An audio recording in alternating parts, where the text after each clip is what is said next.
नमस्कार, स्वागत है आपका उत्तर प्रदेश के अंबेडकर नगर से। इस वक्त की सबसे बड़ी खबर की अंबेडकर नगर में एक बार फिर ईसीसीई एजुकेटर भर्ती प्रक्रिया के ऊपर उंगली उठ चुका है और ढेर सारे अभ्यर्थी इस समय अंबेडकर नगर कलेक्ट्रेट कार्यालय पहुंच करके जिला अधिकारी से मुलाकात करते हुए शिकायत दर्ज करा रहे हैं कि जो रैंडम भर्ती प्रक्रिया चल रही है, रैंडम सूची के तहत, उस पर इन लोगों का विरोध है। इनका कहना है कि मेरिट के हिसाब से भर्ती होना चाहिए। तो चलिए सफर करते हैं कलेक्ट्रेट कार्यालय पर मौजूद उन अभ्यर्थियों की तरफ, सुनते हैं उन सब लोगों की बात। आज आप लोग डीएम साहब से मिलने आए हैं, किन मुद्दों को लेकर के यहाँ पर आए? सर, जो ईसीसी वाला मतलब ग्रेजुएशन एजुकेटर वाला फॉर्म था सर, वो जो डीवी हो रहा है किस आधार पर हो रहा है नहीं पता चल रहा है। अगर जिस आधार पे हो रहा है तो हम लोगों का भी होना चाहिए ना। इसमें पता चल रहा है कि किस मेरिट पे हो रहा है। मेरिट भी नहीं इसमें जारी किए हैं, बस डीवी के लिए बुला लिए हैं और हम लोगों का लिस्ट में नाम भी नहीं आया। आखिर किस आधार पे बना हो रहा है?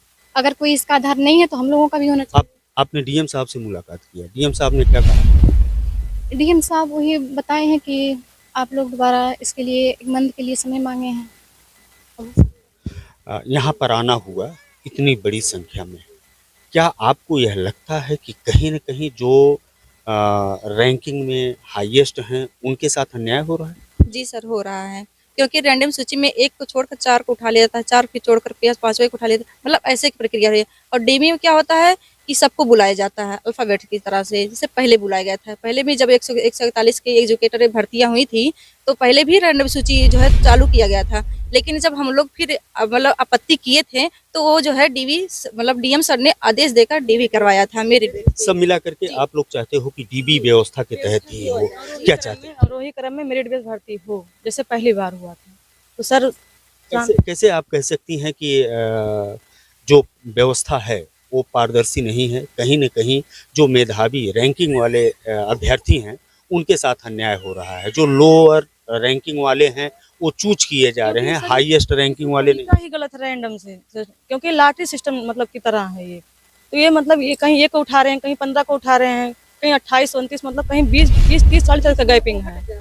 ऐसे कितने लोग हैं जो लामबंद हुए हैं और आज डीएम साहब से शिकायत करने के लिए पहुंचे? सर लगभग सभी लोग गए हैं सर, अपनी बात सभी लोग रखे हैं। मैडम, डीएम साहब ने क्या कहा? आपको क्या लगा कि डीएम साहब आपके बात को गंभीरता से लिए? सर, हमको लगा है कि अब इतना लोग को बुलाए हैं तो मतलब रेंडमाइज करवा रहे हैं। हम लोग कहाँ जाएंगे? अब क्या है कि मतलब स्टे करवा के लेके आओ, अगर 1 महीने में आ जाएगा तो हम ये डीबी रद्द करवा के फिर से वो मेरिट के आधार पे करवाएंगे।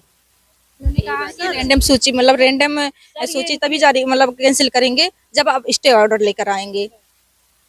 अच्छा, न्यायालय जाने की बात? हाँ, न्यायालय की जाके वहाँ से आप स्टे ऑर्डर लेकर आएंगे तो हम जो है 1 मंथ के आपको टाइम दे रहे हैं। अगर स्टे ऑर्डर आ जाता है तो हम आपकी प्रक्रिया उसको रोक के फिर आगे वो जो है करेंगे, डीवी करवाएंगे। आज की प्रक्रिया है 9 अप्रैल की, ये डीबी प्रक्रिया होगी। जिला अधिकारी महोदय द्वारा कहा गया है, ये सांत्वना भी दिए हैं, कहा गया है होगी डीबी। लेकिन मतलब इस पे जो फाइनल जो चयन प्रक्रिया होगी उस पर कोई ऑर्डर नहीं आएगा जब तक 1 महीने का समय सर दिए हैं, जब तक स्टे ऑर्डर हम लोग ना ला दें।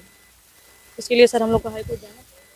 एक बार फिर एजुकेटर भर्ती में सवालिया निशान लग गया है। जैसा कि अंबेडकर नगर के जिलाधिकारी अनुपम शुक्ला ने पिछली बार स्पष्ट तौर पर कहा था कि पूरी तरह से पारदर्शी व्यवस्था के तहत किया जाएगा, कोई भी इसके ऊपर उंगली नहीं उठा पाएगा। लेकिन बड़ी संख्या में आप लोग देख सकते हैं कि उंगली उठाने वाले लोग यहाँ पर दिखाई दे रहे हैं और इन लोगों ने जिलाधिकारी से मिलकर के कहा कि जो प्रतिभा है, जो लोगों की गुणवत्ता है, जो लोगों की रैंकिंग है वो हाईएस्ट है, लेकिन लोअर रैंकिंग वालों को एक लॉटरी के तहत रैंडम ढंग से चूज किया जा रहा है। कहीं न कहीं प्रतिभाओं के साथ अन्याय किया जा रहा है। डीबी के तहत होना चाहिए। जिलाधिकारी ने इनके बात को गंभीरता से लिया और उन्होंने कहा कि डीबी व्यवस्था के तहत होगा, लेकिन आप लोग न्यायालय के शरण में जाइए, स्टे लेकर के आइए और जो भी गाइडलाइन मिलेगा उस गाइडलाइन के अनुरूप हम लोग करेंगे। इन लोगों के चेहरे पर निराशा का भाव वैसे नहीं दिखाई दे रहा है, अभी भी एक आशा की किरण इनके जहन में है, इनके चेहरे पर है।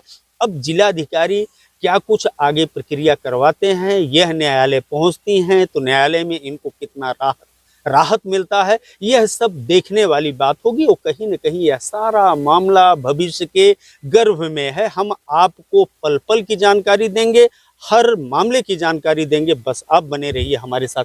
एवीएन न्यूज़ प्लस के लिए ज्ञानेंद्र पांडे, ज्ञानी, अम्बेडकर नगर।